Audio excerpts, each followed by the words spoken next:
Welcome to the Hey Ducks podcast with your host, Jill Allen.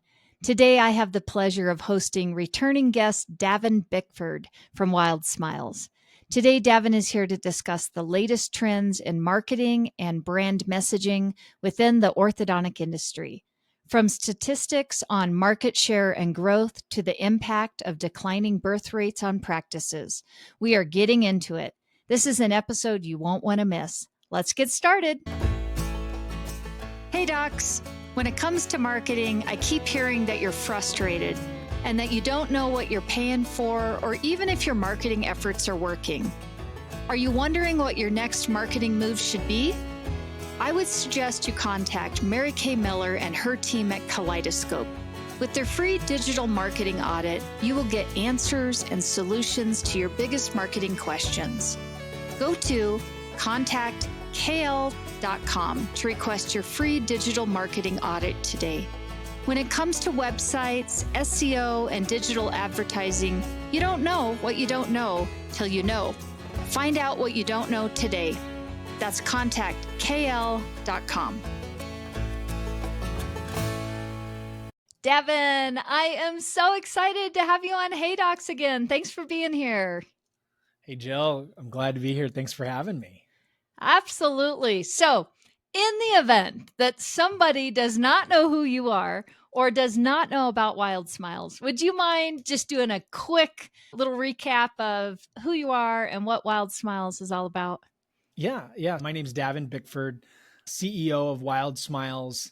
WildSmiles are designer braces that make braces fun for patients, creating an incredible braces experience is what we say.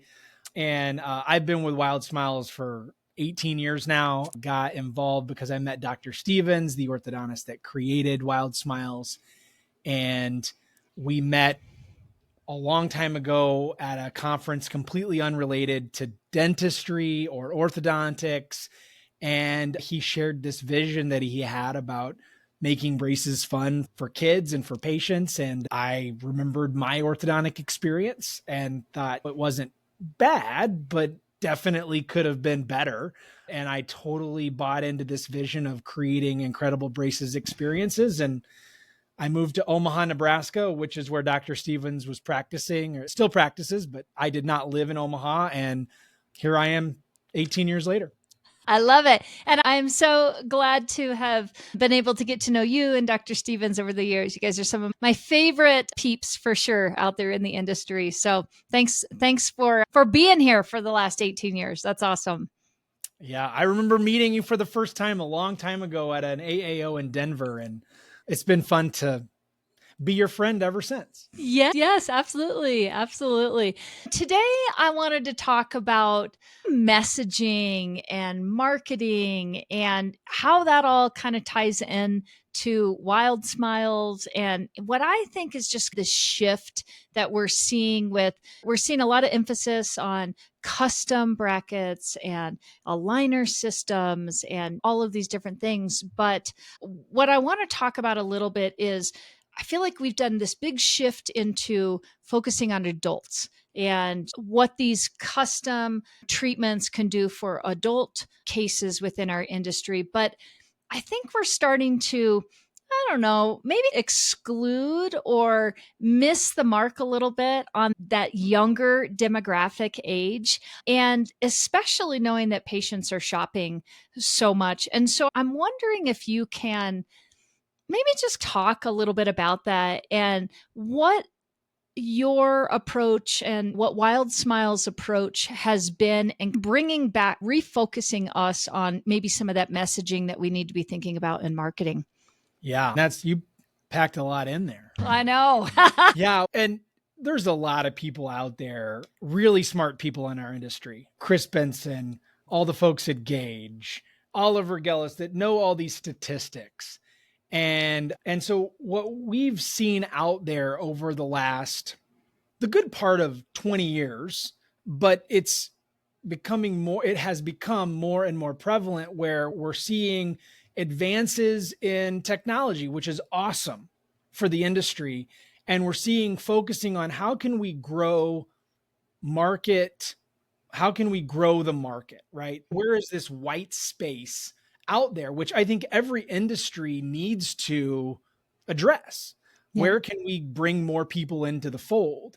What we have noticed is that a lot of the data that's being shared is not being shared incorrectly necessarily, but it's really focusing on the white space. And so practice managers, doctors, people that are going to various conferences, they're in various study groups, they're all very focused on this white space, which again isn't bad. They're often left with, this is the trajectory that you need to think about for your practice, where the statistics actually show that still 70% of the market, depending on the year, and we can get into nuanced things, which could be, we could go into a whole podcast just on that, but we're seeing the statistics showing that, with some examples around COVID in 2008, but basically the market is made up of 70% kids, 30% Yes. adults. Mm-hmm. Mm-hmm. And Yeah. what are we doing with that? Are we still focusing on bringing in kids? And if you look at the statistics of shoppers, the shoppers are a lot of times moms and their kids. Mm-hmm. And so as an orthodontist, what are we doing with our messaging? What are we doing with all of our experiences that we're creating? And are they only focused on adults, or are they also focused on that traditional orthodontic patient of young kids and their parents? Yeah. And I think you bring up such a good point, because I think never in our industry have we been more focused on our marketing than now. And I think that we are really starting to, I'm going to say, really peel back the layers to say, what does marketing mean in orthodontics? And some of the tried and true things are still tried and true. We still need to get out, market to our dentists and market to our community and this, that, and the other. But I think we have missed the mark in thinking, yes, we've known that there are shoppers out there, but that it's just a given that patients are and parents are just going to, if they come into our practice, of course they're going to start with us. And so we don't really have to focus too much on really working hard for those patients. And I think what you're saying is so true. We have, it's almost like our gaze has been shifted over to, it's all about adults. It's all about adults. And we're just going to naturally get all the kids in our practice. And I do think that we have to be very cognizant of that going forward, because there is going to, I think we're going to be missing the mark pretty big time. And looking at the statistics, like you said, there may have been some anomaly years. The steadfast numbers are showing that still the majority of patients coming into our orthodontic practices are, I call them our bread and butter patients for orthodontic practices. Absolutely. And if you're an orthodontic practice that's not focusing on attracting adults, that's not good. You should definitely be doing that, Mm-hmm. but we just don't want to do it at the detriment of continuing to message and actually looking at, how do we attract more of the share of young kids in my market? Because that's an easy place for growth. If you're creating an experience in your practice that's fun and exciting for kids, that's a way to grow your practice. And especially in a time when there's some economic uncertainty, Mm-hmm. we don't really know, exactly what the growth rate's going to be or what that's going to look like. We know that probably adults are going to hold back on treatment. We have a lot of statistics showing that's happening already. Yep. And so now what are we doing to actually keep that practice growing? And a great way to do that is grow your share of market versus growing the overall market. Yeah. So I'm wondering if you can take us through what does that actually mean? Market share versus growing your share of the market, because they aren't the same thing. And I know that you've got some statistics here on that and some thoughts on that. Yeah. So market growth in general is, we're taking the pie and we're making it bigger. So and that's what the industry's focused on, the various companies, the orthodontist as a whole that do marketing in their community, those kinds of things are all aiding in awareness of the need for orthodontic treatment and growing the overall pie. Market share growth is a little bit more within the reach of the individual orthodontist, because we're saying, hey, there are some forces out there that are actually beyond your control. And an orthodontic practice is fairly unsophisticated in their marketing when you compare them to like an Amazon or some of these bigger companies. And so their ability to sway the overall market is limited. And so you have limited resources. And so if we can look at the share of existing patients, potential patients that are already in the market where you are, then what are we doing to attract the largest number of those to our practice? So one of the questions like for WildSmiles is, are you treating 100% of the kids in your market? If you're not, then there's an opportunity for growth there. And if you then offer a product that clearly attracts young kids and their shopping parents, then that's an easy thing to do to grow the share of market. So that's the difference there. And the statistics around it are pretty phenomenal when you look at 70% of the market to 75% of the market in any given year is kids and their shopping parents.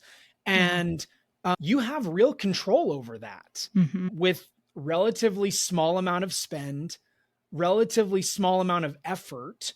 And really, that's also about creating an experience. Yeah.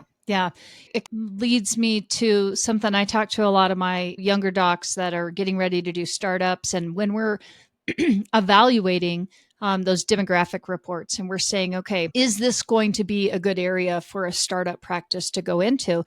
I don't know if you know this or not, but one of the kind of the baseline numbers that we're looking for is there's a demographic component that we're looking at, which is number of kids in that 6 to 18 range.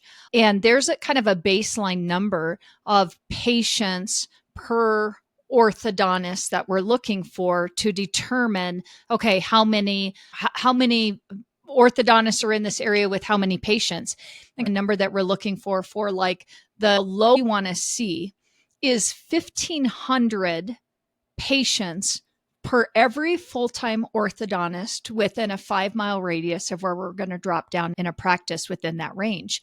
Now, ideally, we want to see upwards of 2,500, 3,000, something along those lines. But just to speak to your point of if you as a doctor are thinking about this and saying, okay, especially if I've got an existing practice, can I go in and pull out the data and say, how many active or patients do I actually have in my pool? If the minimum I should have is 1,500 and I've only got 500 active, what does that tell you? Like we've got a lot, somebody else is taking a bigger share of that market share. And you've got a lot of growth opportunity. I believe that's what you were talking about there, is knowing that you've got opportunity. That is the opportunity.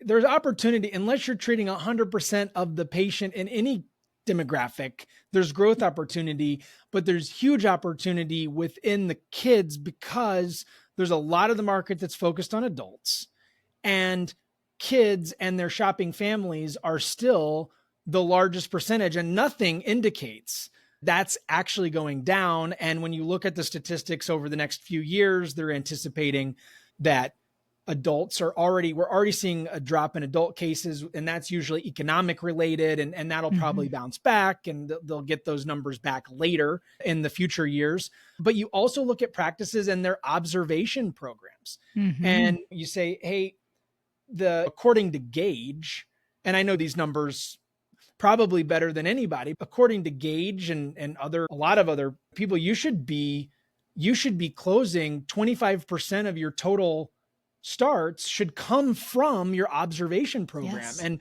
when you look at those statistics, depending on the region, but nationally, they're pretty low, like Yep. 16%. Yep. So you talk about raising 9, 10% of your starts just by focusing on ops. That's money in the savings account right there. We just got to go withdraw it, and we've got to withdraw it with the right mix of products, with the right experience. And that's a huge competitive advantage that an office can take advantage of with little to no work and little to no resources Yeah. comparatively. Yeah, absolutely. And I think what I also think we're hearing a lot of on top of all of this is birth rates are declining, and we've got these trends that we need to be worried about, and all of these things. I think doctors have got a lot coming at them right now.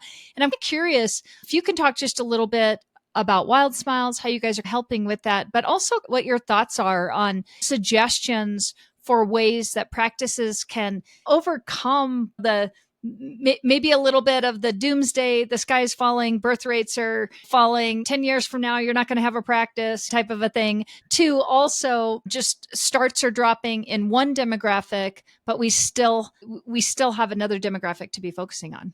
Yeah, there are a lot of market forces that are beyond the control of the orthodontist. Mm-hmm. And so we have not only our birth rates falling, which we will see in the next few years really start to show themselves in the market, but we have more orthodontists coming online. So we have, let's call it, a smaller demand and a greater supply, right? So we can sit there and freak out about it and not, what are we doing?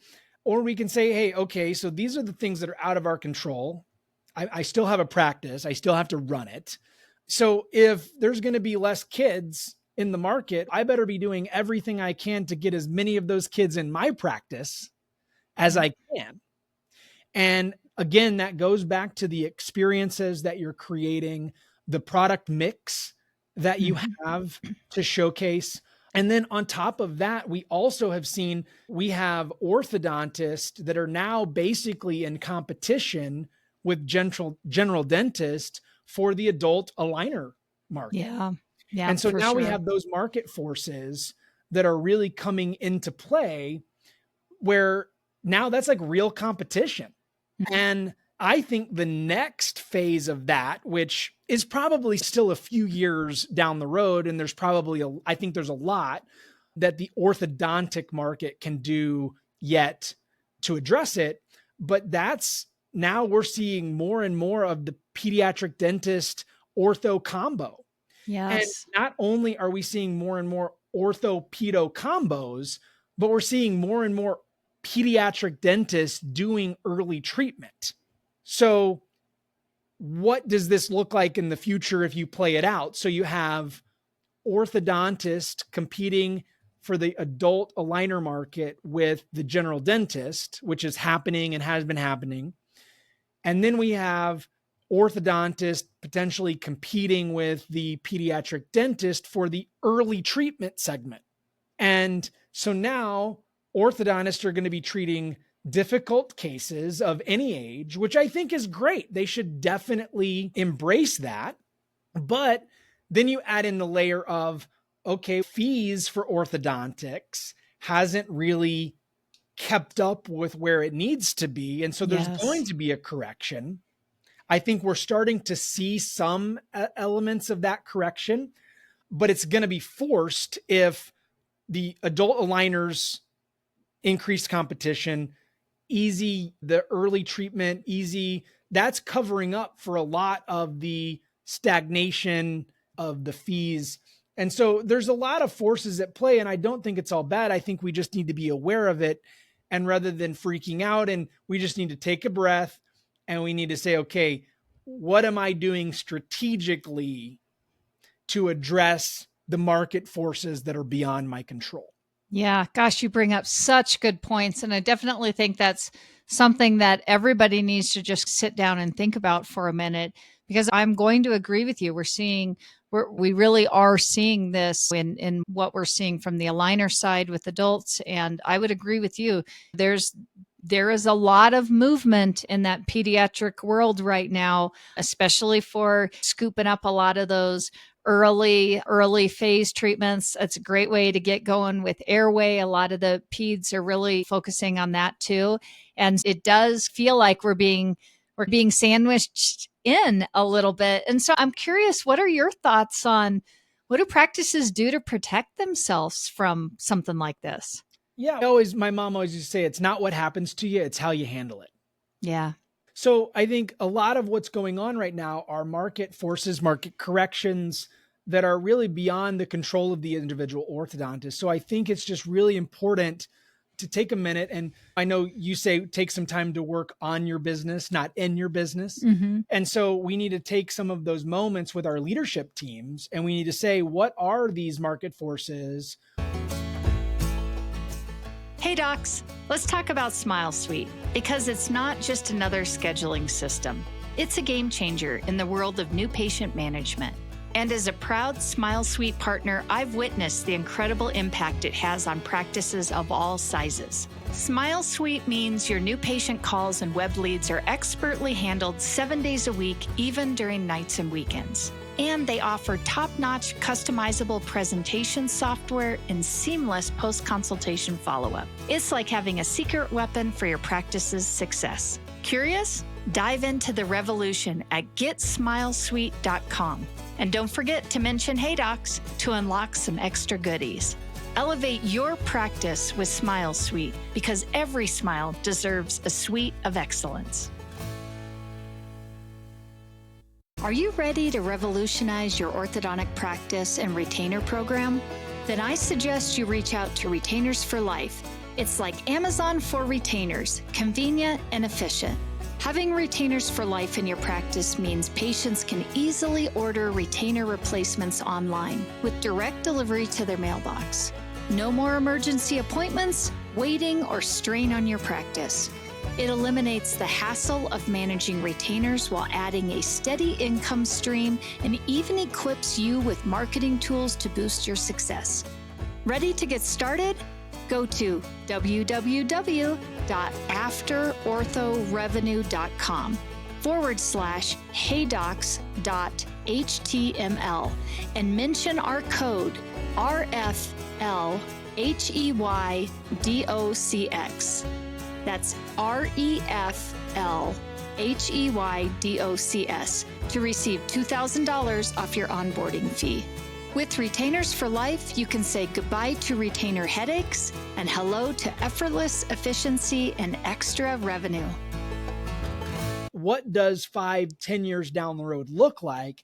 And then make some strategic plans. And that includes experience, product mix. I think one thing that's really great, and I know a lot of your clients are doing this because I've seen it in their practice, but focusing on this idea of custom braces. I think you even mentioned it earlier. This is a buzzword that people are using. And in the industry, it's doctors and office managers and other people in the industry think of custom braces as like custom printed, custom to the patient to fit the enamel and all of that. And that's absolutely true. But that takes a lot of education. Yes. To educate the patient on what does this mean to be custom. And when you have a young kid, which again, 70% of the market still is young kids and their shopping families, you have this idea that, well, custom to them is that they get to choose. Yes. And beyond colors, choosing beyond colors. Colors, that's everybody does colors. What am I creating a choice around? Yes. And is it they're choosing their shapes? Is it I get to choose between traditional boring braces and WildSmiles and clear braces and clear aligners? We take the view that the patient should have the choice between all of that. Yep. And if they choose this bracket over that bracket or whatever, that's part of the experience that you're creating. And then we know that within the 14 and under category, WildSmiles is a huge benefit to those practices in terms of bringing in more observation starts and increasing those conversions and bringing in those shoppers that are, I have to tell you, I was doing a webinar with a residency program today, just before this. Mm-hmm. And they had a private practice orthodontist that's an attending there.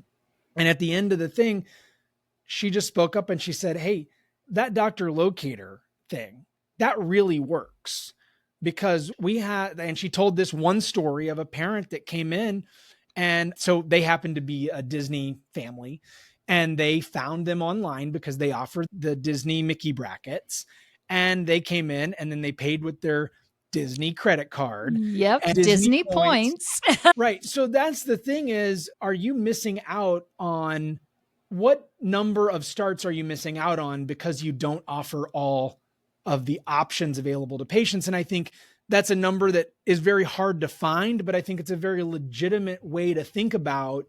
You miss 100% of the shots you never take. Yeah. Yep. So you just don't know. And it's really difficult to manage that, but you're definitely missing out when you have a lack of choice. Yeah. And I think we come from, and kids are growing up in, for good or for bad, a society that really caters. You can go to fragrance parties or go and have your custom perfume fragrance done, or you can go get an infinite chain made specifically for you for your bracelet, and all the girlfriends get to go. And or you can go to the nail salon. All the tweens are out there at the nail salon getting their custom nail colors that match their and I think, again, we have got to, and I love you keep saying experience, but we have to be thinking about this from a consumer standpoint.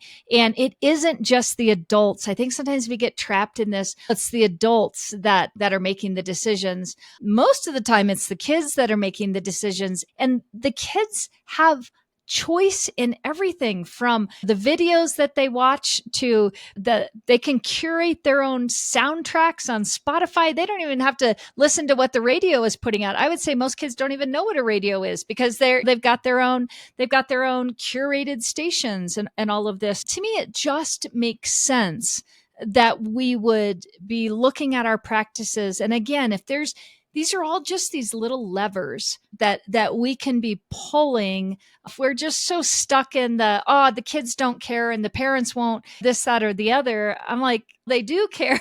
That's a really great point, because I think there are a lot of medical professionals in the orthodontic industry and otherwise that they think, okay, I'm going to do everything I can to cater to the adults, and then the kids will just take what I offer because they're kids. Yeah. And if that's a mentality that you have for how you're treating your patients, which, by the way, that's 70% of the overall addressable, market in the US. And if that's the way that you're viewing it, then that's definitely a place where we live in an experience economy right now. Yeah. I have this talk that is about the experience economy, and it is, and traditionally healthcare lags behind. But if you think about what like all the things that you were mentioning, nail salons and all those things, if you think about what you do as a consumer and what your expectations are, and you do a little bit of introspective thinking, you will find that you value probably experience, especially when you're buying a higher ticket item. Yeah. And so we need to be taking that. And I think the custom messaging really goes very well, because you have the opportunity to have a customized experience for kids in phase ones with a WildSmiles bracket. You have the 3D printed options for adults. You have the aligners, which aren't necessarily, they are custom because you scan, but you're talking about the experience and kind of you choose your experience. Yeah. And people value that. And so if you're not offering an experience that is applied across the different segments of the market, then you're really at this point lagging behind in what's out there. Yeah, I totally agree. So let's talk a little bit about kind of how we win shoppers over. And when we are thinking about this experience and marketing, and how are we getting those younger kids to getting more of those starts or whatnot? What are you seeing out there that you're thinking docs should be? I know we've been talking about it to a point, but I think it starts way up in the beginning on the website and the messaging. But can you talk a little bit about that? Yeah. So I think you're definitely right. I think a lot of times in orthodontic practices, I think we take this view that the patient shows up in the new patient room and that's where we sell them. And that's the conversion point. Mm. And certainly that's the point where they sign the contract and they do the transaction. But if you're setting it up correctly, sales is, and some doctors might not like the word sales, getting to a transaction is a series of small agreements that the consumer makes with your business, your brand, your service Yeah. over an amount of time. Yeah. And that amount of time differs based on the customer needs. It differs based on the amount of education that specific consumer needs to then make an informed decision. And so we need to be educating and creating experiences, not just in the office. We need to be doing that on social media. I think you're very right. When they come to your website, web experiences are totally different now than they were 5 years ago. And they will be totally different in 5 years than they are today. And where we are today, consumers want to go to the website. They want to get a high level of information, and then they want to give you their phone number or their email to text to get hyper specific information about only what they're interested in. So Yes. the example I like to use is if you got a website and you're trying to attract, I'll use what we know really well, phase 1 early treatment patients, then you obviously should have a section on there that very highly gives some information about high level view of what it is to get early treatment experience. And then you want them to give you their information and then you want to give them another experience either by text or by email where you're giving them a video that says, hey, welcome. I know, and this is the doctor pre-records this. You're interested in early treatment experience, and that's why you're here. And here's what it's like in our office. Yes. Then you deliver some videos about this is what you can expect in terms of appliances that are used. So now you're educating them as part of the experience. And then you might even go a step further and have preloaded testimonial videos from patients that have done only early treatment in your office. Yeah. And then you ask them, hey, schedule your free consultation. Mm-hmm. But now they knew they wanted early treatment. They got a little bit of information, and now you've given them specifically the information right in their inbox, right on their phone that they're looking at. And who knows what it'll be. I'm not a digital marketing expert, but it'll be something different in 5 years, and we'll be right there with it.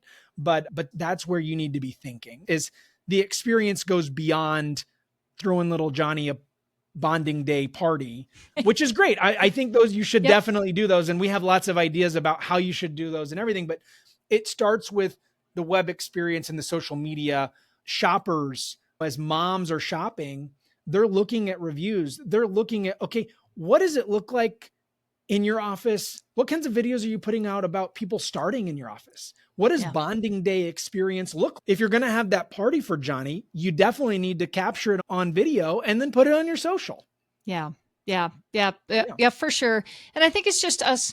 Again, we said it earlier. I think within our industry, we're slow at adapting to the changes, and we're slow at, okay, this is what we need to do. But I also think about, we just don't want brain conflict either. So if we have messaging that says you've got choice, but then a patient comes in and they don't have choice, and this could be adult to child throughout, or we're saying we've got all these pictures of kids and all this fun, whatever our messaging is, but then there's nothing that's really hook, it just feels in conflict. And I think all of your ideas are great. And depending upon where you're at in your practice, anybody that's listening, I could have some startups that are like, yeah, that sounds great, but I don't have anybody to give me testimonials yet, or I don't have that. There's a workup with everything, but there's a lot that we can do with those brand new startup websites. And there's a lot, like I know you guys at the AAO just this year, you have this fun little interactive thing where, maybe you can talk about it. You'll do a better job than I can, but the one where the kids get to pick their braces ahead of time. Yeah. Again, going to the experience, I call it a prop kit, but it's basically large scale versions of our brackets. And then the patient can choose. So there's a couple different experiences. So the large scale version of our bracket is the idea that on bonding day, they've already put on hearts or Mickey or whatever, and then they can go get the life-size version of it. And you have something now that you're taking pictures. It's easy to show.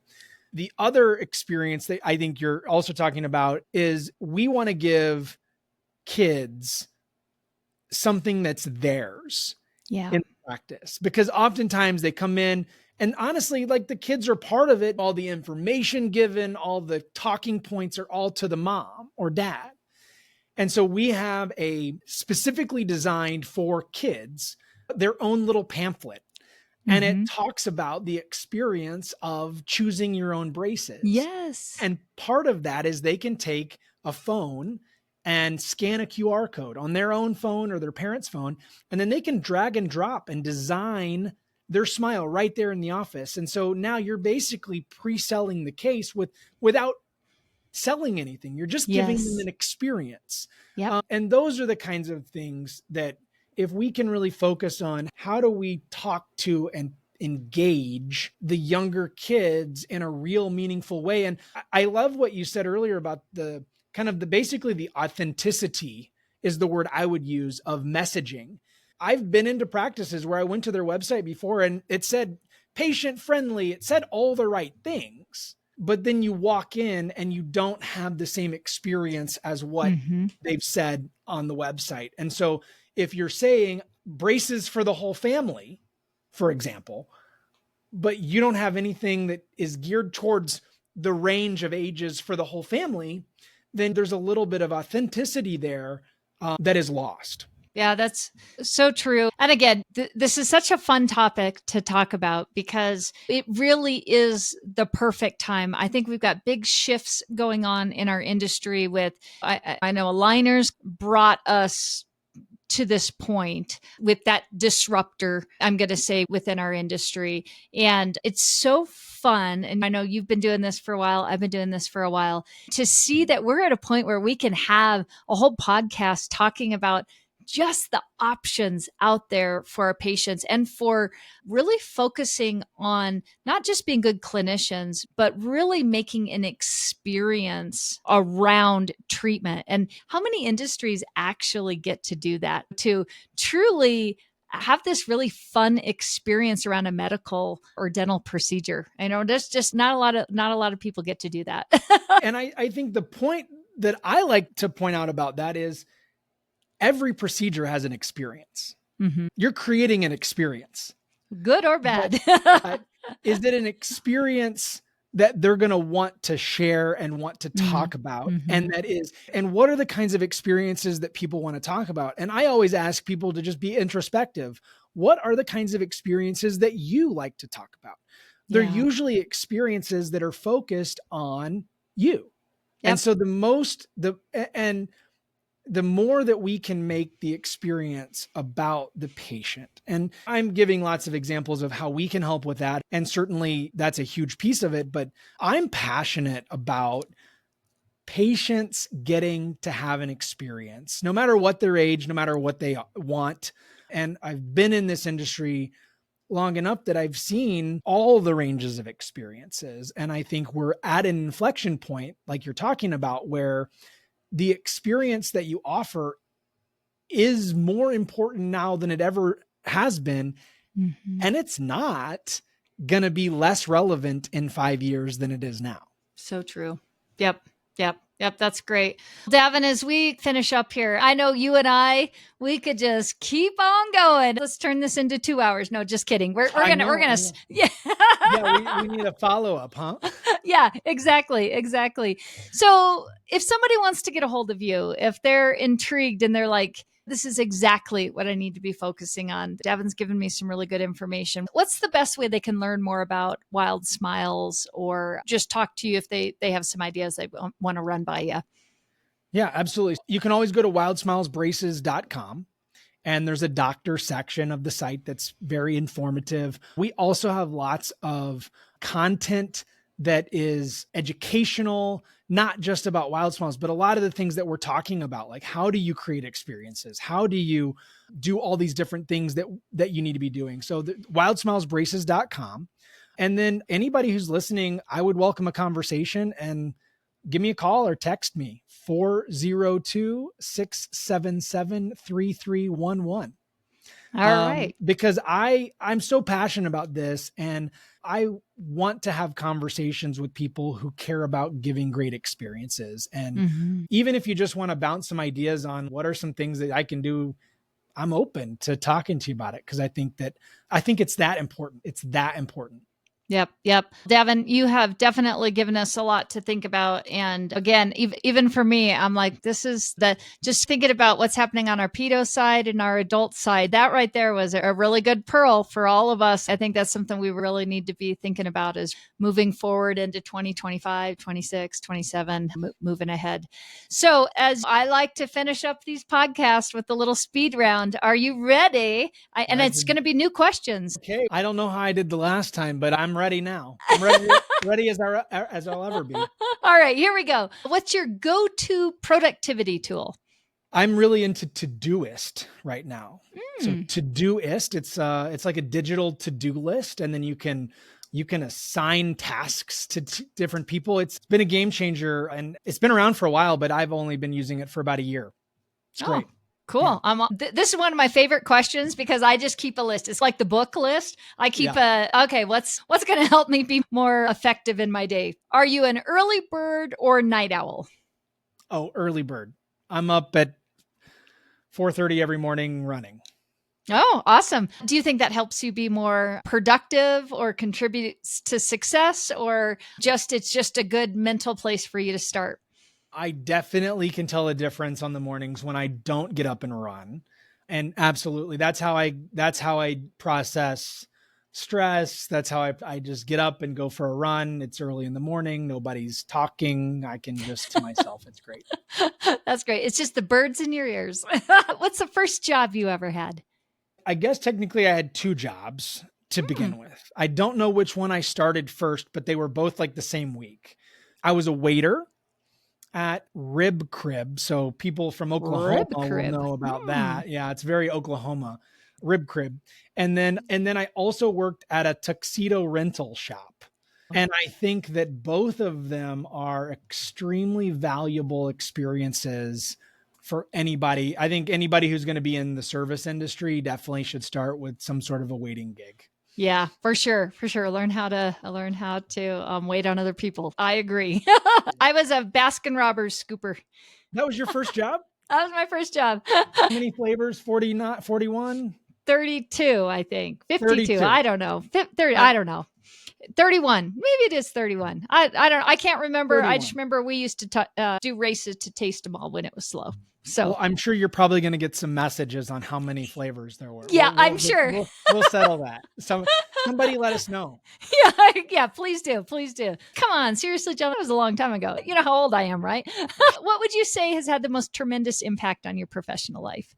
So this might be a little bit different, but so my grandpa, I was really close with my mom's dad growing up. And I remember him bragging about, so he was a barber. And he would say, son, back when I started, I made more money per hour than my doctor friends and my lawyer friends, because he would count how many people he would give haircuts to. And he was all about speed and efficiency. Mm-hmm. So from just a kind of a competitive nature, I think that was a really fun thing. But what I also, and this is what really had the impact. That's just a funny story. what really had the impact was when he would come home, and I got to spend a lot of time with them in the summer. They lived on a big acreage, and I would spend summers there.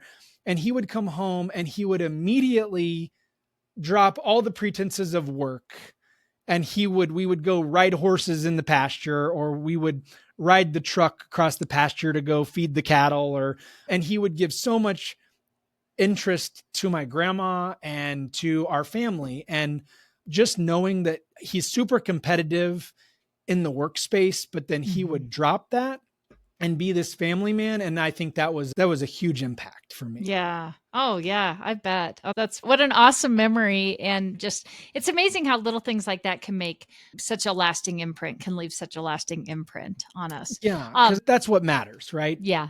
Yeah, for sure. That is. We only got one life and one chance to make a difference, for sure. So as we finish up, what's the one business skill you think everyone should have?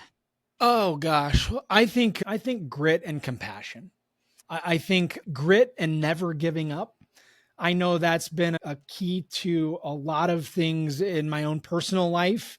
And I know a lot of people that they never gave up and they kept going. But then I think the other side of that is compassion, because that gives you the ability to really put yourself in someone else's shoes and understand where they're coming from. And so I think if you have grit but no compassion, or compassion but no grit, I think that's a good mix. Yeah. Yeah. I so agree with you. Davin, this has been once again just wonderful. Love having you on Hey Docs. And I'm sure there were a lot of people that took away a lot of good little nuggets from this. So thanks for being here, spending the time with me today. Thanks for having me. And I know we talked a little bit, but this is truly the highlight of my day. It's been a long day, and this has been great. And I always love talking to you about stuff. So it's great. Yeah. Thank you. Me. Yep, absolutely. All right. Till next time. See ya. See ya.